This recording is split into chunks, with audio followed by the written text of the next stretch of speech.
बिल्कुल सीएम पंजाब की उस पे हिदायत पे हम लोग गए, वहाँ पे हमने देखा, वहाँ पे सब जितनी भी फ़ीमेल्स हैं वहाँ पे तकरीबन 10 हैं जो ये पीटीआई वर्कर्स हैं, और जो इसके अलावा 140 और भी हैं।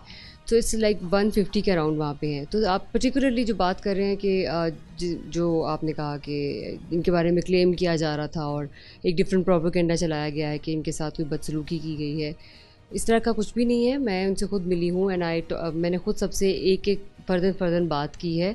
हर एक से उनके बारे में पूछा है कि उनके साथ कोई ऐसा ही बात या कोई ऐसा मसला हुआ है। अरेस्ट से onwards it's just not about कि जेल के अंदर अरेस्ट जब से लेके वहाँ उनको वुमेन पुलिस स्टेशन में रखा गया है, उसके बाद उनको जेल में मुंतकिल किया गया है, वहाँ तक भी कोई ऐसा वाक़या उनके साथ पेश नहीं आया है। उसके बाद वहाँ पे रहते हुए हर तरह की फ़ैसिलिटी उनके लिए अवेलेबल है। हाइजेनिक जिस तरह कंडीशंस के लिए नई बेड शीट्स वगैरह दी गई हैं, वहाँ बेडिंग लगी हुई है उनके लिए। इसके अलावा कोई if they need any kind of medicine that is available also. Doctors वहाँ पे अवेलेबल हैं 24 घंटे। स्पेशलिस्ट डॉक्टर्स मौजूद हैं वहाँ पर। इसके अलावा एलएचबी मौजूद हैं। हर तरह की फैसिलिटी वहाँ पे मौजूद है। खाना उनका जो है वो पूरा मेन्यू बना होता है। हफ्ते में 6 दिन वहाँ पे चिकन है, दाल है, everything is available.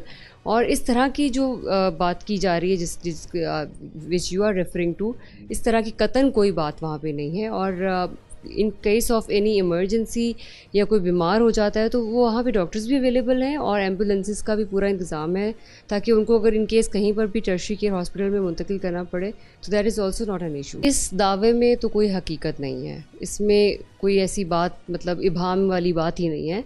I am telling you for sure. मैं एक of course I am holding a public office and I just went there myself. मैं खुद देखने गई हूँ, खुद सबसे बात की है।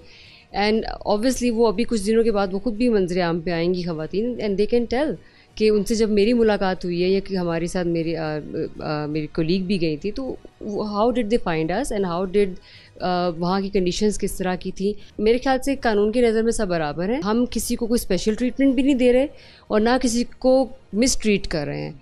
एक अच्छा जो भी किसी के लिए बुनियादी इंसानी हकूक़ के अंदर चीज़ें शामिल है, वो उनको हर तरह की फ़ैसिलिटी प्रोवाइड की जा रही है। आई थिंक बेसिक पॉइंट भी यही है, ना किसी को स्पेशल ट्रीटमेंट देना मकसद है और ना किसी को मिसट्रीट करना मकसद है।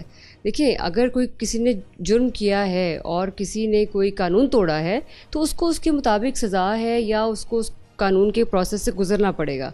इसके अलावा ना तो किसी की किसी से कोई ज़ाती दुश्मनी है यहाँ पर, ना यहाँ पर गवर्नमेंट के अपने एक उसूल हैं, अपना एक एजेंडा है कि हमने सबको इक्वली ट्रीट करना है और हमारा कोई किसी किस्म की पर्सनल एनिमिटी तो किसी के साथ है नहीं है। So they if somebody broke the law so they have to face the law और उसको उसके कॉन्सिक्वेंसेस भी फेस करने हैं। इसके अलावा हर किस्म की बात गलत है, झूठ है, इसमें कोई हकीकत नहीं है। आप जिस वक्त जेल पहुंची हैं तो आपने वहाँ क्या मंजर देखा था? देखिए, आपको मैं बताती हूँ। व्हेन वी जेल के अंदर ख़वातीन का जो है वो एक सेपरेट कन्फाइंड एरिया होता है, यानी एक जेल के अंदर काइंड ऑफ सब जेल कह लें आप। उसके अंदर एक दरवाजे के बाद 2 दरवाजे होते हैं, यानी एक दरवाज़ा खुलेगा, वो बंद होगा, फिर दूसरा दरवाज़ा खुलेगा एंड फिर आप उसके अंदर एंटर हो सकते हैं। Males are not allowed inside the jail, जो फीमेल्स की जेल है। वहाँ पे जो सर्विंग स्टाफ है वो भी फीमेल्स का है। खान साहब की तरफ से ये भी कहा गया कि जो है वो बंदे जो हैं उस जेल में जा रहे हैं और ये भी उनकी तरफ से बात की गई। आप इसको भी मुसरत करती हैं? मैं मुसरत नहीं कर रही हूँ। This is SOP of a jail. आप हर एक जगह का स्टैंडिंग ऑपरेटिंग प्रोसीजर होता है। ये कहीं पर भी अगर इस बात को झुटलाएंगे तो वो गलत बात है ना, वो बात सही नहीं है। बात यह है कि आप लॉजिकली और लॉ की बात करें।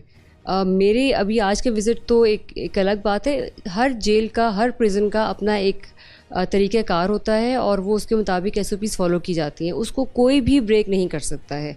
और यहाँ पर तक भी कहा जा रहा है कि मिलने नहीं दिया जा रहा, पता नहीं वो किस हाल में है। इस तरह नहीं है। There is specific requirement of. So अगर एक लॉ एक चीज़ की परमिशन इस वक्त नहीं देता है तो उस लॉ तो हम भी ब्रेक नहीं कर सकते। कानून अपने हाथ में तो कोई भी नहीं लेगा ना। तो इस तरह लॉ ऑफ इन्फोर्सिंग एजेंसीज़ जो हैं वो उन्होंने लॉ को इम्प्लीमेंट करना है। प्रिजन के अपने रूल्स एंड रेगुलेशंस हैं। अगर कोई लोग ID परेड के लिए बंद हैं तो उनको कोई भी नहीं मिल सकता है। Nobody can meet them. तो बाकी जहाँ तक बात है, अगर उनको किसी चीज़ की ज़रूरत है, आई इवन टॉक टू, मैंने आज उनसे खुद बात की है, आपको किसी चीज़ की ज़रूरत है, कपड़ों की ज़रूरत थी, वो वहाँ से घर से मंगवा के उनको दिए गए हैं और उसकी एक इन्वेंट्री बनी हुई है विद सिग्नेचर्स। अगर कोई मेडिसिन दी जा रही है विद सिग्नेचर्स, उनसे उनकी रिसीविंग ली जा रही है। तो everything is very transparent and is on the record, there is nothing to hide. और ऐसा कुछ है ही नहीं जिसको हम ये कहें कि हमें छुपाने की ज़रूरत है या डिफेंड करने की ज़रूरत है। एक चीज़ हुई ही नहीं है, इट डजंट एग्जिस्ट इवन। सो ये सारे र्यूमर्स हैं और इसमें कोई सच्चाई नहीं।